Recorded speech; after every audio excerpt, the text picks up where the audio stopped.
The old world is dying and the new world struggles to be born. Now is the time of monsters. These words by Italian philosopher and politician Antonio Gramsci were true during his times, and they stand true today, as according to an opinion piece recently published by the New York Times, a change in US leadership, advances in AI, the warming of the planet and falling birth rates altogether represent the unconventional, unfamiliar and unpredictable elements that arise during times of transition.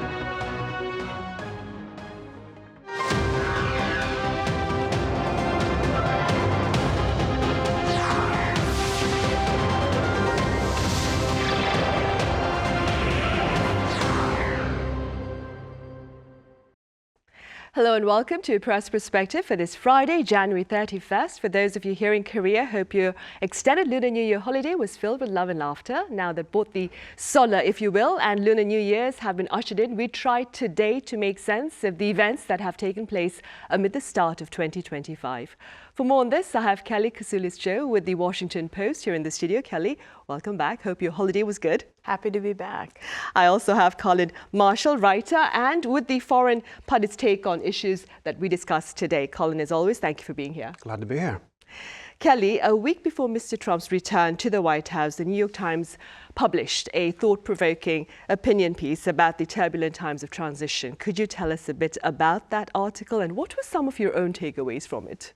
Yeah, it was a really interesting piece by Ezra Klein, who's kind of one of the leading opinion political voices in the U.S. right now. He's formerly a big name from Vox.com, which was kind of like a more left-leaning explainer-type journalism outlet.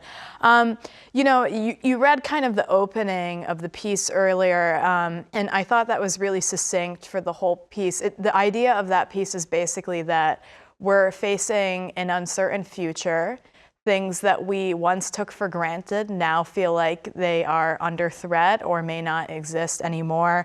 Things like our environment, because we're facing climate change, our way of life, because we're seeing such rapid advancements in AI that it actually makes the dot-com boom look slow, right? And then the global fertility rate is collapsing. And so we have this completely different model for what we're even maybe striving for in life. It's no longer just about getting a good job, finding a spouse, having children, and continuing the cycle of life. Some people are rejecting that, right, fundamentally. So I think it was a really interesting piece, and it kind of, for me, on a personal level, made me think about this recent election a little bit. I was speaking to another foreign correspondent here in Korea who's from France. He's on this show sometimes. And he was talking about kind of this idea that maybe he thinks some people voted for Trump who maybe voted for Biden last time around because they just want to see something different. They're kind of throwing stuff at the wall and seeing what sticks. They want to go with whatever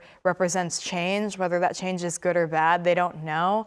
But it's just this feeling of nobody knows what the solution is here, but life is rapidly changing. And I can understand that. I mean, just, I'm 30 years old, and just in my lifetime, I've gone from a very analog existence to an existence where I go out in public and no one seems to talk to each other at a bar anymore because they have smartphones. We're thinking about, whether or not we're going to have clean air and safe temperatures to live in by the time I retire, right? That's not something I thought about as a child. Retirement doesn't seem guaranteed. I don't know if I want children or not. I don't know if I can afford them. I'm also at that point in my life where I'm getting hit with all of these uncertainties. And we are a generation that really we can't look at the way our parents and grandparents live and expect that to be the same, and we may not even want that to be the same. Life has changed a lot since the Victorian era, right? But we talk about those rapid changes that we learned about in the textbook, and now they're really kicked into overdrive. And just to, I know I'm rambling a little bit here, but just to mention something in that article, AI, I still haven't adopted ChatGPT or any of these tools in my everyday life, and I'm bewildered when my friends take out their phone and they ask it a question. I'm like, so Google is now the old dinosaur way of finding information, right? It used to be the library like 10 years before that. It used to be cha-cha when you would text a question and like some guy on an operating line would like Google it for you and send you the answer, right? Because you didn't have a smartphone. So it just, for me, this article kind of represents just this deep feeling of anxiety that a lot of people in all different generations are feeling because they can barely keep up with the way that life is changing. The way that we find information even 2 years ago is different than now. Right, for sure. And since we're going with this public disclosure thing, I'm looking at the big five. So you can imagine how clueless I am if you feel that way. I'm also clueless with regard to finding things online as well.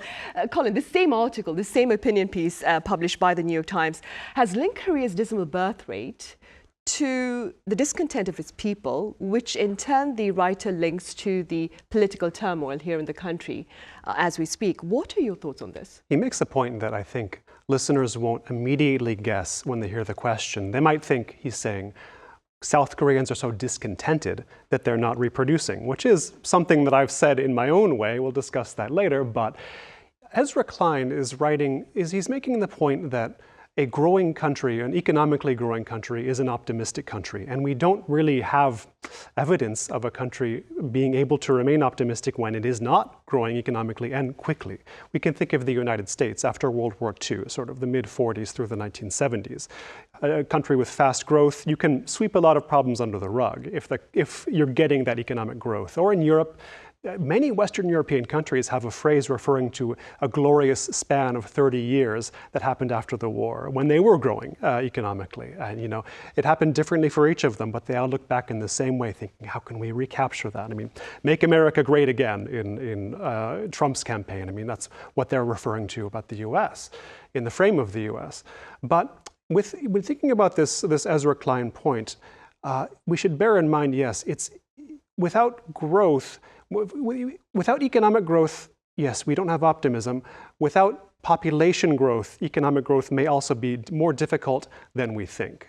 And so I think that's what he's trying to stress is that, yes, we can say, and I've seen this argument made, that sure, the population can retract, it can contract. Maybe it's too big now, we'll have robots to do certain jobs, maybe it'll be okay. But when a country is shrinking, people can feel it. And psychologically, you know it. Are you part of a growing country or a shrinking country? A growing economy or a shrinking economy? Even if you're not aware of all the factors involved, you know what's going on. And South Korea, the living standard was lower when it was booming. But if you talk to people who lived through that era in South Korea, whatever the hardships, and they were considerable, there was a sense like, we're going in the right direction, bad things are happening, but it's also getting better. The country's getting better.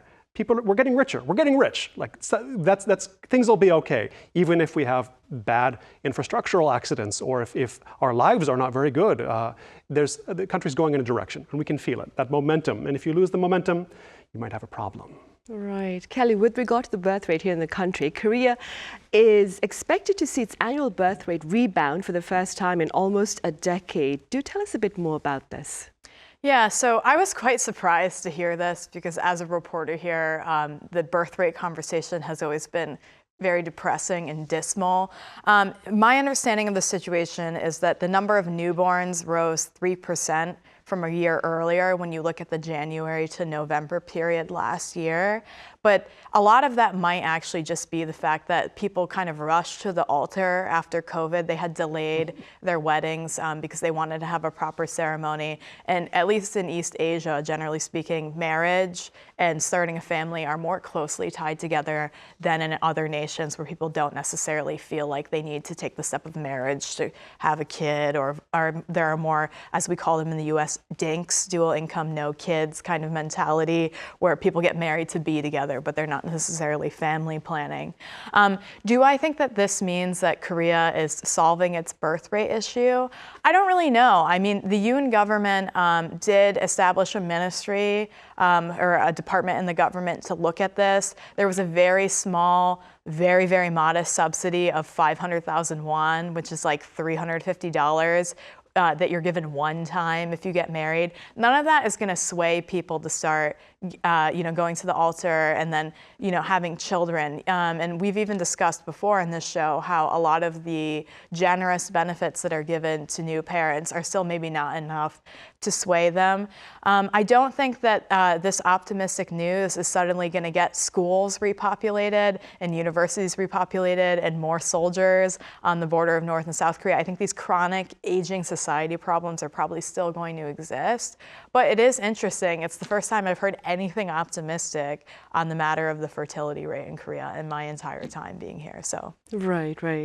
Colin, I understand you've compared a country's low birth rate to a form of national suicide. Do tell us a bit more about this. Yeah, back in 2019, I think I wrote that piece, but it got more traction than I expected. I sort of banged it out back then because these were two stories in the headlines, especially in Western coverage of Korea. It was suicide, that's sort of a perennial subject, and the low birth rate, which had become a major subject.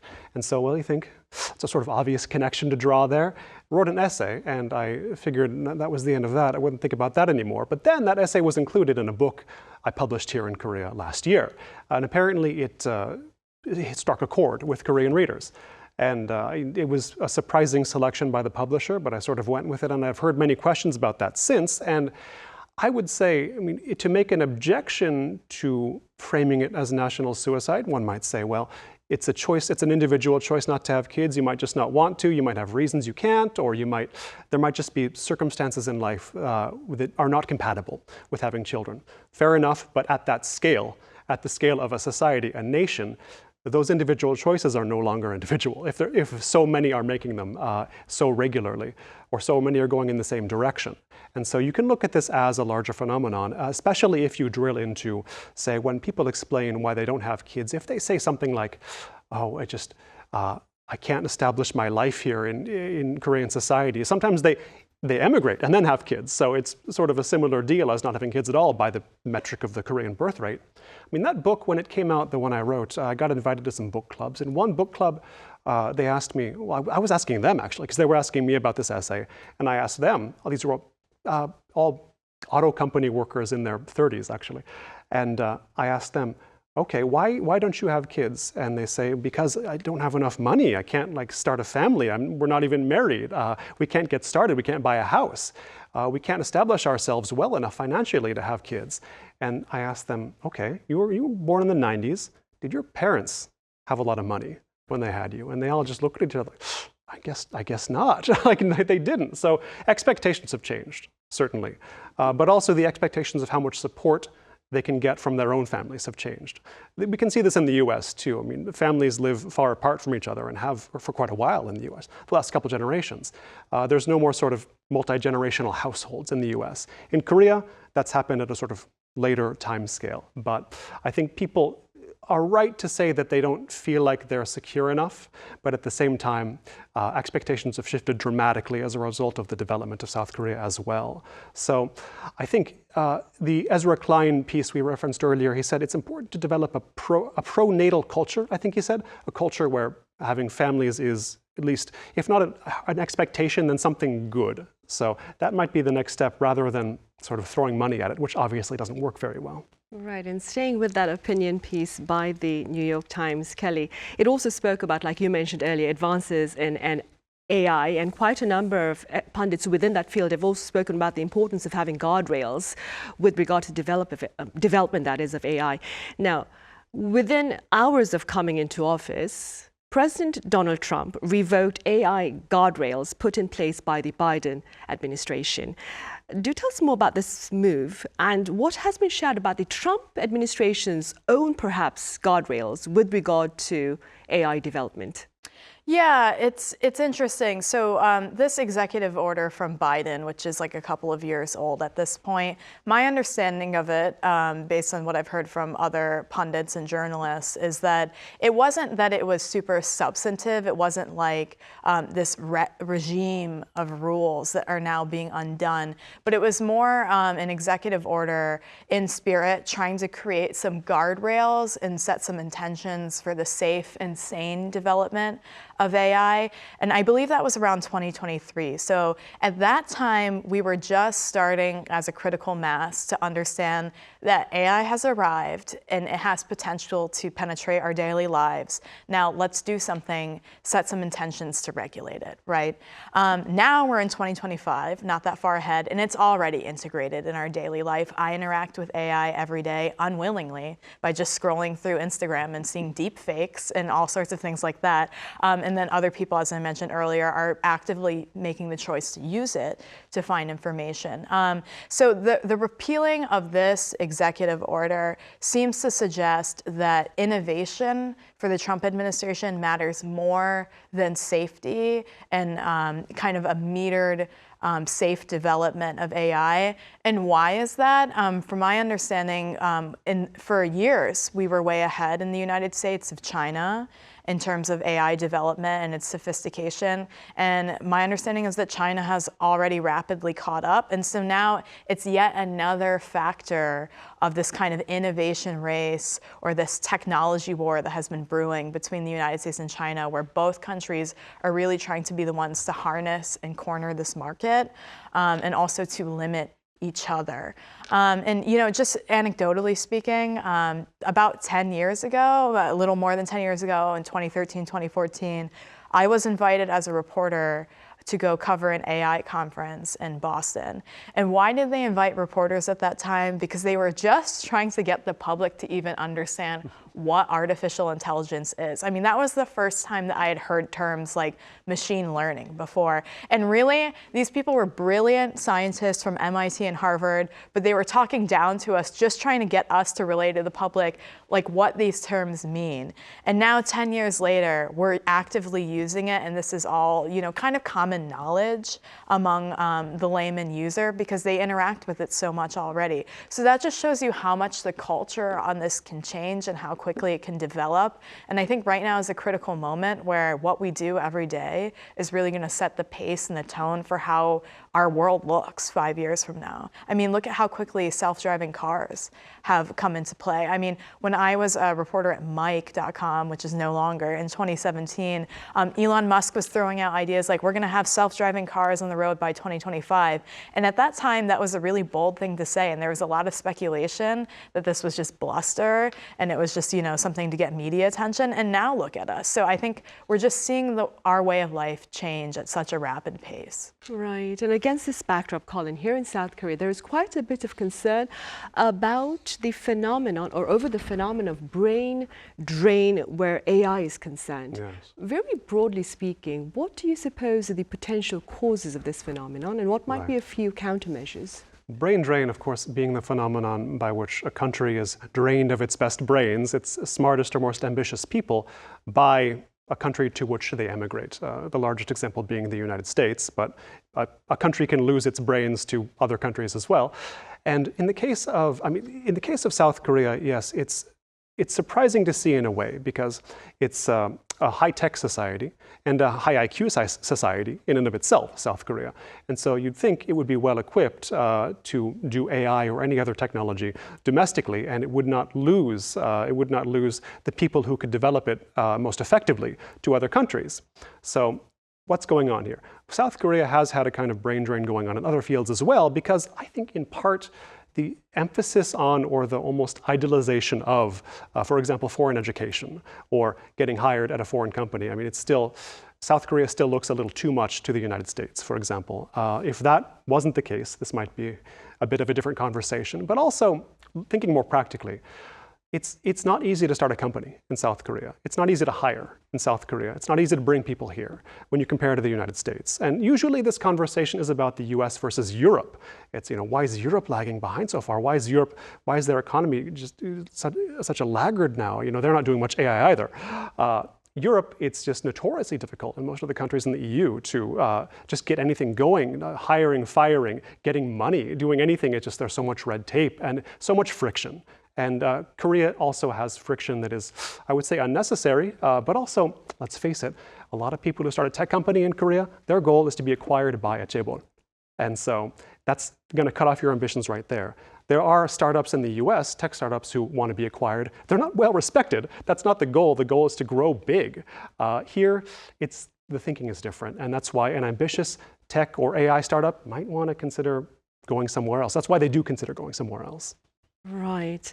And Kelly, finally, as we end our talk for this month, what do you believe are some of the keywords for South Korea in the year 2025? Yeah, this was a really thought-provoking question for me. I think the most obvious one would be democracy. Democracy has faced a test recently at the closing of last year, and now we're seeing how that is going to play out in the legal system and who potentially will come into power in this country and what the new tone will be.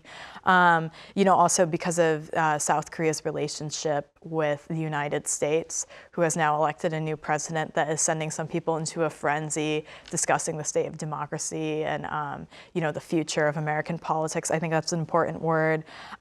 Squid Game, I just did a story the other day about, we've been talking a lot about how our way of entertainment is changing, how streaming platforms are on decline. Netflix just added 19 million subscribers in the last quarter, and a big part of that was Squid Game Season 2, right? So I think Korea's kind of cultural moment is still on the rise. We're still kind of in this golden era where the Korean cool is really resonant globally. Korean is still the only foreign language in the United States, from my understanding, where enrollments are growing.